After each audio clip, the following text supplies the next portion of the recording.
Marcus Webb estava no corredor do tribunal, com a esfregona ainda na mão calejada, observando através das portas de vidro enquanto a mesa de defesa esvaziava. Um por um, os advogados se levantaram, pegaram suas pastas de couro e saíram, sem explicação, sem olhar para trás. Apenas silêncio. E então, Sarah Chen, a bilionária CEO farmacêutica que estava sozinha naquela mesa, olhou diretamente para ele. Um homem que ela tinha passado 1000 vezes por esses corredores sem nunca realmente vê-lo, e naquele momento, Marcos tomou uma decisão que desvendaria uma conspiração avaliada em bilhões e lhe custaria tudo o que ainda tinha para dar. As luzes fluorescentes do Tribunal de Manhattan zumbiam sua canção interminável e sem alma às 4h47 da manhã. Marcos já estava ali há 2 horas, empurrando seu carrinho pelo corredor do terceiro andar, seus movimentos precisos e treinados. 32 anos de pisos. É isso que seu corpo conhecia. O ritmo do esfregão contra o mármore, o cheiro de limpador industrial, o peso de um balde que nunca ficava mais leve, não importava quantos anos você o carregasse. Ele tinha 51 anos, embora seu reflexo nos pisos polidos às vezes o fizesse parecer mais velho. Linhas ao redor dos olhos que vinham de mais do que a idade, uma tensão na mandíbula que nunca se soltava completamente. Sua filha, a Alia, tinha 17 anos agora. Brilhante. Irritada com ele na maioria dos dias. Ela não entendia por que ele ainda vinha aqui, por que ainda empurravam um esfregão em um prédio onde homens de ternos de $3.000 passavam por ele sem reconhecimento. Papai, você poderia fazer qualquer coisa, ela tinha dito no mês passado, de pé no pequeno apartamento deles, no Bronx, braços cruzados. Você tem um diploma de direito. Eu tenho um passado, ele tinha respondido calmamente, sem olhar para ela. Há uma diferença. O café em seu termo estava frio quando ele terminou o corredor principal. Marcos sentou-se nas escadas do porão, deixando o silêncio envolvê-lo como um velho cobertor. Este porão, essas escadas, eram sua terapia. O único lugar no mundo onde ele não precisava atuar. Não precisava pedir desculpas. Não precisava explicar por que Marcus Webb, que um dia teve um escritório de canto na Meridian Legal Group, agora limpava banheiros por $34.000 por ano. 10 anos atrás, ele era imparável. Um sócio de uma das firmas mais prestigiadas de Manhattan. Ele tinha defendido denunciantes, enfrentado gigantes farmacêuticos, vencido casos que apareciam no noticiário da noite. Então veio o Acordo Hartwell, um caso tão grande, tão complexo, que quando as evidências que ele havia reunido desapareceram do servidor seguro, ninguém acreditou nele. Disseram que ele as fabricou, disseram que ele roubou da firma para cobrir suas próprias dívidas, dívidas que não existiam, mas que eram fáceis de fabricar na era digital. A cassação foi rápida, os processos movidos por ex-clientes ainda mais rápidos. Sua esposa, Catherine, tentou apoiá-lo inicialmente, mas quando o dinheiro acabou e as acusações continuaram, ela fez sua escolha. Ela levou a Alia com ela, mudou-se para Atlanta com um homem de sua aula de yoga e se casou novamente em 18 meses. Isso aconteceu há 9 anos. A Alia voltou para ele há 2 anos, aos 15, zangada, de coração partido e procurando por seu pai. Ela tinha vivido com sua mãe e a nova família dela, e algo nisso a tinha destruído. Ou talvez ela finalmente tivesse entendido que ele não tinha sido o vilão que todos diziam. De qualquer forma, ela escolheu ele. Escolheu esse pequeno apartamento. Escolheu o homem com o esfregão ao invés da mulher com a mansão. Marcos não merecia, mas aceitou como um presente que passaria o resto da vida tentando reembolsar. Às 8h30, o tribunal começava a encher. Marcos podia sentir a mudança de energia quando casos importantes eram ouvidos. Havia uma qualidade particular no ar nesses dias, uma espécie de eletricidade que fazia até o mármore parecer vivo. Ele tinha se posicionado perto da sala de audiência principal, ostensivamente repondo os dispensers de água, mas sua atenção estava totalmente no que acontecia lá dentro. Sarah Chen estava sozinha na mesa de defesa. Ele já a tinha visto antes, passando pelos corredores com sua equipe de advogados, seguindo atrás dela como remoras atrás de um tubarão. Ela tinha quase 50 anos, impecavelmente vestida, do tipo de mulher que aprendeu a carregar o poder como outras mulheres carregam bolsas de grife, de forma casual, como se fosse parte do seu DNA. Mas algo era diferente hoje. Sua equipe jurídica não estava lá. Marcus observou a promotora, Victoria Strand, levantar-se com um sorriso que poderia cortar vidro. Vossa Excelência, parece que a defesa abandonou sua representação. Pedimos julgamento padrão imediato. A juíza Patrícia Olmsted, de 60 anos e impossível de decifrar, virou-se para Sarah. Senhora Chen, onde está seu advogado? As mãos de Sarah tremeram levemente enquanto ela se levantava. Eles estavam aqui ontem, Vossa Excelência. Liguei várias vezes esta manhã. Ninguém atende. Não entendo o que está acontecendo. Isto é altamente irregular, disse a juíza Olmsted, e havia algo quase simpático em sua voz. No entanto, sem representação, não posso prosseguir. O tribunal irá. Eu a representarei. As palavras saíram antes que Marcus tivesse tempo de pensar nelas. Antes que seu sistema nervoso pudesse enviar um aviso.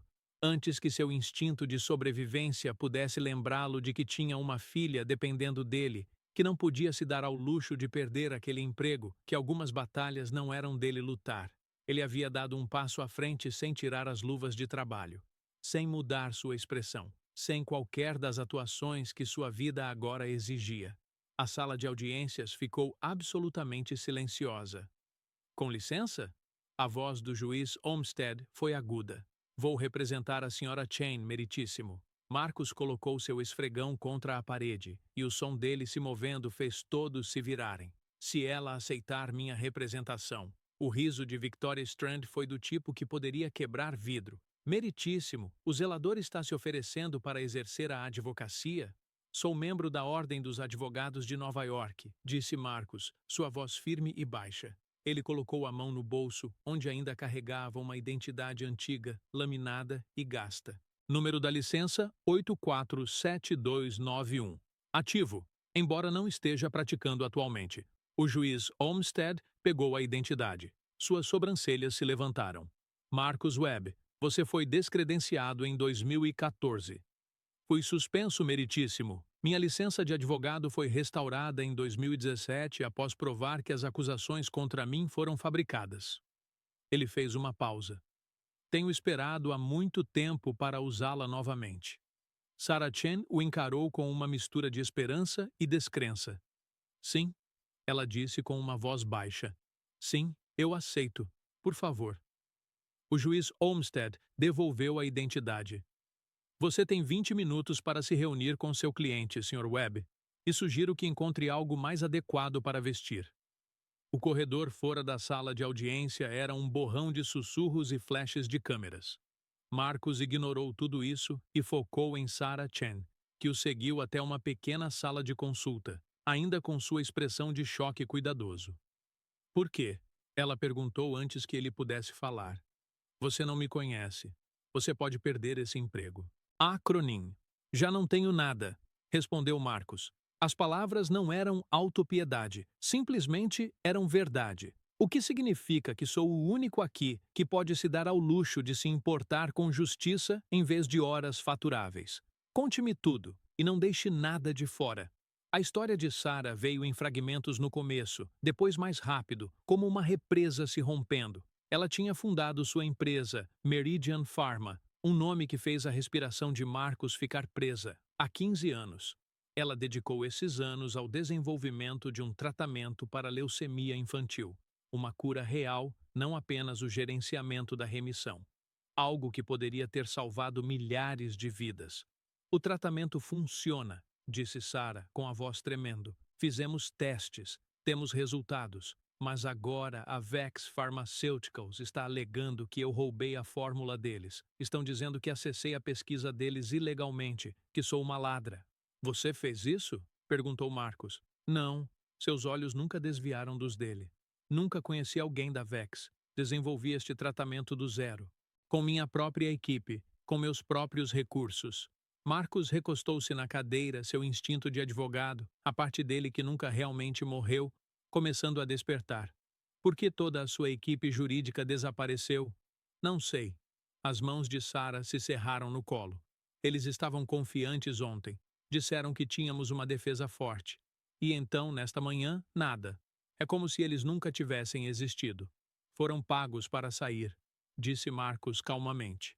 Essa é a única explicação que faz sentido. Os olhos de Sarah se arregalaram. Por quem? É isso que temos que descobrir. As declarações de abertura começaram às 10 da manhã. Marcos usava o único terno que possuía, um Brooks Brothers de outra época, ainda pendurado em seu apartamento como um fantasma de uma vida que ele havia abandonado. Agora, ele vestia de forma diferente, mais folgado nos ombros, mais apertado na cintura. Mas quando se levantou ao pódio, algo mudou. O mopi que ele vinha empurrando há 10 anos caiu como um traje que finalmente estava tirando. Senhor, membros do júri, começou ele, e sua voz era a voz para a qual treinara, a voz que uma vez deixou o advogado adversário nervoso. Meu nome é Marcus Webb. Entendo que minha aparência é incomum. Também entendo que vocês provavelmente estão se perguntando por que alguém na minha posição se apresentaria aqui em nome de um CEO bilionário. A resposta é simples. A justiça não olha para contas bancárias, ela olha para a verdade. E a verdade neste caso é que Sarah Chen não roubou nada. Ela criou algo. E há pessoas neste mundo que prefeririam destruí-la do que permitir que essa criação exista. A abertura de Victoria Strand foi elegante e polida. Ela apresentou documentos, cronogramas, depoimentos de supostos testemunhas. Em papel, parecia devastadora, mas Marcos vinha lendo nas entrelinhas há 30 anos. Ele podia ver as inconsistências, o timing forçado, a maneira como certas peças de evidência haviam sido selecionadas, enquanto outras haviam sido conspicuamente deixadas de fora. Durante o intervalo do almoço, Alia enviou uma mensagem de texto para ele. A mãe viu as notícias. Ela está furiosa. Diz que você está jogando sua vida fora novamente. Me ligue. Marcos olhou para a mensagem por um longo tempo. Então, bloqueou a notificação e desligou o telefone. Haveria tempo para explicar para Alia depois. Se houvesse um depois. A primeira testemunha foi o Dr. Richard Holloway, diretor científico da Vex Pharmaceuticals. Ele testemunhou que Sarah havia roubado algoritmos principais de suas pesquisas. Ele falou com autoridade, com a confiança casual de um homem que nunca tinha sido questionado na vida. Quando Marcos o interrogou, ele se moveu lentamente, com cuidado, como um cirurgião fazendo uma incisão. Dr. Holloway, você testemunhou que a Sra. Chen acessou os servidores seguros da Vex em 14 de março de 2019. Está correto? Sim, respondeu Holloway. E você tem registros de servidor que confirmam isso? Temos. Posso vê-los? Os registros foram apresentados como evidência. Marcos os estudou por um longo momento, então levantou o olhar. Doutor. Holloway, de acordo com esses registros, o acesso veio de um endereço IP registrado na Biblioteca Pública de Nova York. É lá que a Vex Pharmaceuticals mantém seus servidores? Um riso abafado vindo da galeria. Não, obviamente não. O acesso foi remoto. Remoto de onde? Holloway hesitou. De... Não sabemos exatamente. Os registros não especificam. Então, alguém acessando um computador de uma biblioteca pública poderia ter acessado seus servidores e vocês não teriam como saber quem era essa pessoa? Esse é o seu sistema seguro? O ponto é, a senhora Chen tinha um motivo? Você não respondeu à minha pergunta, interrompeu Marcos suavemente. É verdade que qualquer pessoa com conhecimentos técnicos básicos poderia ter acessado seus servidores de qualquer local e os registros mostrariam apenas o endereço IP? Tecnicamente, sim, mas... Obrigado, Dr. Holloway. Sem mais perguntas. Os dias se misturaram. Cada testemunha que Victoria apresentou, Marcos desmontava sistematicamente. Não com agressividade, mas com precisão. Com a aplicação cuidadosa da lógica ao testemunho deles. Com perguntas que os forçavam a reconhecer os buracos em suas próprias histórias. No quarto dia, algo mudou na júri. Seus olhos tinham mudado. Eles não olhavam mais para Sarah Chen como uma criminosa. Eles a olhavam como uma mulher sob ataque. No quinto dia, Alia veio ao tribunal. Ela o esperava no corredor após a sessão terminar, de braços cruzados, com o rosto uma parede cuidadosamente construída de raiva. Ela era muito parecida com ele, mesmos olhos castanhos profundos, mesma maneira de segurar os ombros quando tentava não chorar. Você está nos destruindo, ela disse sem rodeios. Alia, Você sabe o que estão dizendo na escola? Que meu pai é uma piada, que ele é um ex que fica brincando de se vestir com seu velho terno. Você sabe como isso se sente? Marcos colocou a pasta de lado. Sim. Não, você não sabe. Você já bateu no fundo. Você já perdeu tudo, mas eu não perdi. E você está me fazendo perder. As palavras caíram como golpes, mas Marcos não vacilou. Você está certo. A Lia piscou. Ela estava preparada para a defesa, para a explicação, para todas as coisas que um pai deveria dizer. Ela não estava preparada para a aceitação. Desculpe, continuou Marcos. Desculpe que isso seja difícil para você. Desculpe que eu seja seu pai e não seja melhor em te proteger da dor, mas também não posso simplesmente fugir disso. Não posso assistir à justiça morrer na minha frente e não fazer nada a respeito, não quando tenho o poder de lutar de volta. Mesmo que nos custe tudo. Mesmo assim, disse Marcos, porque se eu não fizer, então o que estou ensinando a você, que o conforto é mais importante que a verdade, que é mais fácil ficar em silêncio? Eu já aprendi essa lição, meu amor. Eu vivi isso e não vou ensiná-la a você. Os olhos de Alia se encheram de lágrimas. Ela não se moveu em direção a ele, mas também não saiu. Posso perder este caso, disse Marcos calmamente.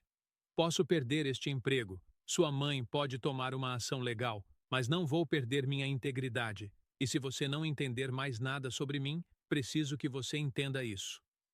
Alia ficou lá por um longo momento. Então, ela caminhou em direção a ele e envolveu seus braços ao redor dele, seu corpo tremendo. Ele a segurou no corredor do tribunal enquanto advogados, juízes e pessoas importantes passavam por ele sem parar.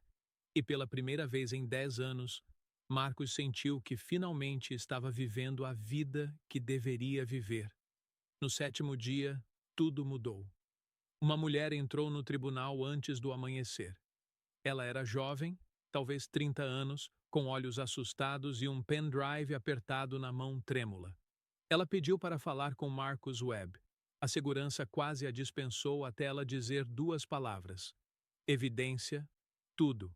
Seu nome era Rachel Voss, e ela trabalhava na Vex Pharmaceuticals há 7 anos. Ela era quem acessava os computadores da biblioteca pública. Ela tinha sido paga $50.000 para fazer isso, para criar uma trilha falsa que levasse a Sarah Chen. Ela tinha arquivos, e-mails, registros de pagamento. Ela tinha o nome do homem que orquestrou tudo, James Whitmore, CEO da Vex, e, mais importante, um homem que fazia parte do conselho da Consolidated Healthcare Holdings, uma empresa avaliada em $340 bilhões.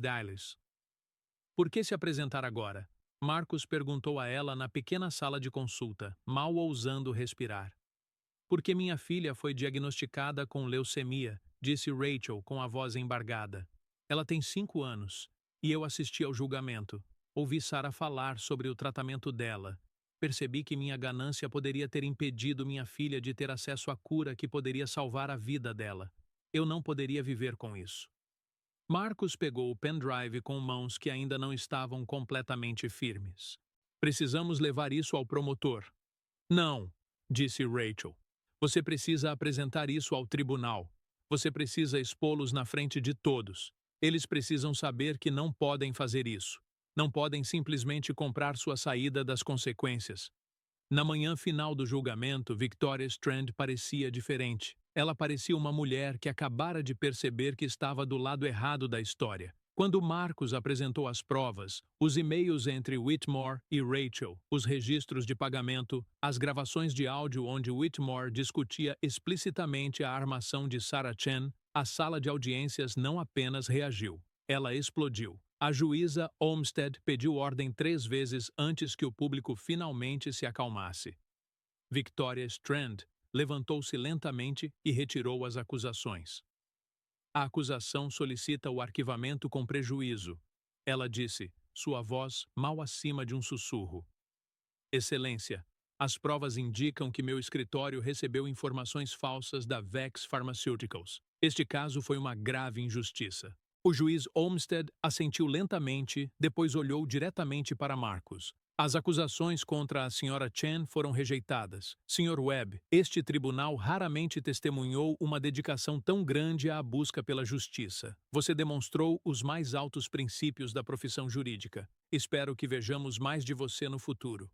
A imprensa do lado de fora estava em frenesi. Câmeras, microfones e perguntas lançadas como acusações. Marcos caminhou ao lado de Sarah, ambos se dirigindo ao carro que os aguardava, sem reconhecerem o caos. "O que você vai fazer agora?" perguntou Sarah enquanto se sentavam no banco de trás, finalmente sozinhos. "Voltar ao trabalho", disse Marcos. "Meu turno começa ao meio-dia." Sarah o encarou. "Você está brincando?" "Não. Tenho um emprego. Tenho responsabilidades." "Você acabou de ganhar um dos casos de patente farmacêutica mais importantes dos últimos anos. Você tem propostas de todos os principais escritórios de advocacia da cidade. Você não vai voltar a passar pano no chão." Marcos olhou pela janela para a cidade que tinha perdido e depois reencontrado. "Sarah, passei 10 anos perseguindo o poder. Passei 10 anos acreditando que o sucesso era medido pelo escritório no canto e pelo terno caro. E sabe o que isso me trouxe? Tudo e nada. Perdi minha esposa. Perdi minha filha por 7 anos. Perdi a mim mesmo." Ele fez uma pausa. "Este emprego, passar um pano às 4 da manhã, receber quase nada para sobreviver, ser invisível para todos que importam, foi o que me salvou. Este trabalho me ensinou que a medida de uma pessoa não é o que ela ganha, é o que ela está disposta a sacrificar. É se ela ainda consegue ver claramente quando todos os outros estão cegos." "Então você realmente vai voltar", disse Sarah suavemente. "Não permanentemente", respondeu Marcos.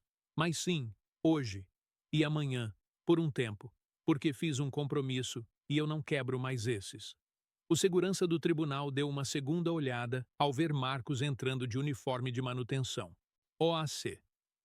O mesmo guarda que tinha permitido sua passagem 1000 vezes sem reconhecimento, de repente, quis parabenizá-lo. Marcos agradeceu educadamente e empurrou seu esfregão pelo corredor do terceiro andar. O mármore nunca tinha parecido mais bonito.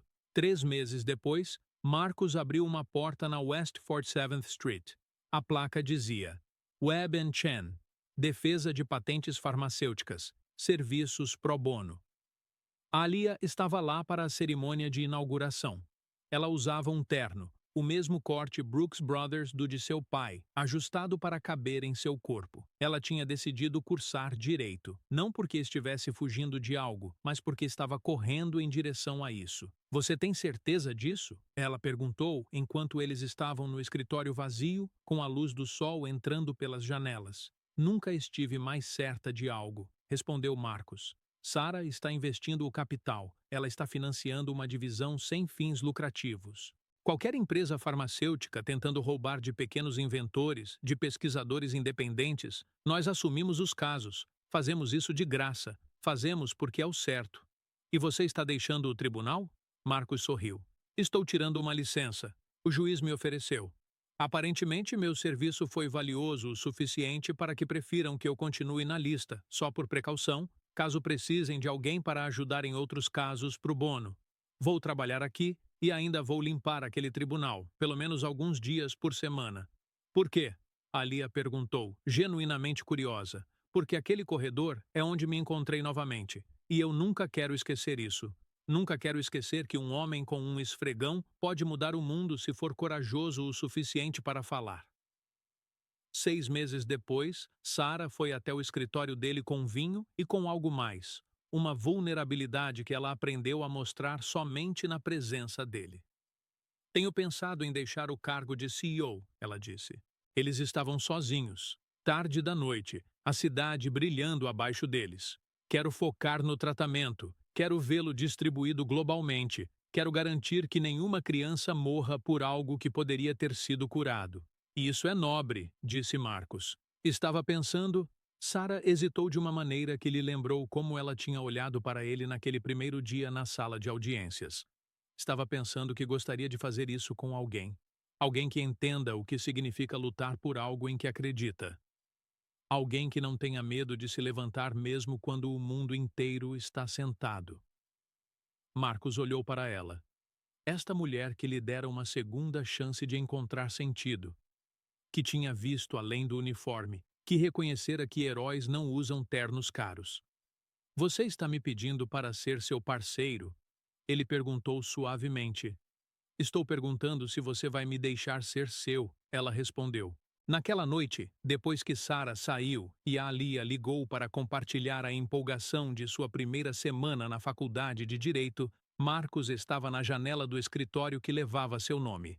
Ele pensou no homem que tinha sido há 10 anos, o advogado ambicioso e destemido que acreditava que o sistema o protegeria, que a bondade seria recompensada, que o mundo fazia sentido. Ele ficou feliz por aquele homem ter ido embora. O homem que era agora 51 anos, com uma filha que o amava e uma parceira que o via, com seu nome na porta e um esfregão ainda na mão, esse homem entendia algo mais profundo. Ele entendeu que o mundo não recompensa a bondade. O mundo luta contra ela. O mundo tenta silenciá-la, enterrá-la e fazê-la desaparecer. Mas se você for teimoso o suficiente, se for corajoso o suficiente, se recusar a acreditar que o conforto é mais importante que a verdade, então talvez, apenas talvez, você possa vencer de qualquer jeito. Marcos passou 10 anos invisível, 10 anos se tornando pequeno, 10 anos acreditando que o preço da sobrevivência era o preço de sua alma. Foi preciso um momento, estar em uma sala de tribunal com um esfregão na mão, para perceber que ele nunca o havia realmente pago, que ele nunca o faria. O tratamento que Sarah desenvolveu agora está disponível em 47 países.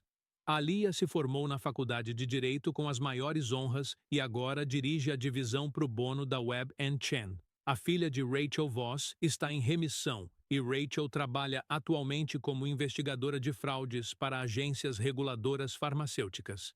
James Whitmore foi condenado a 8 anos de prisão por fraude e conspiração. O CEO da Vex Pharmaceuticals recebeu uma sentença de 5 anos.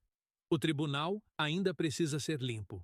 E Marcus Webb, sócio da Webb & Chen, ainda vem às terças e quintas de manhã às 4 horas para polir os pisos de mármore onde encontrou sua segunda vida.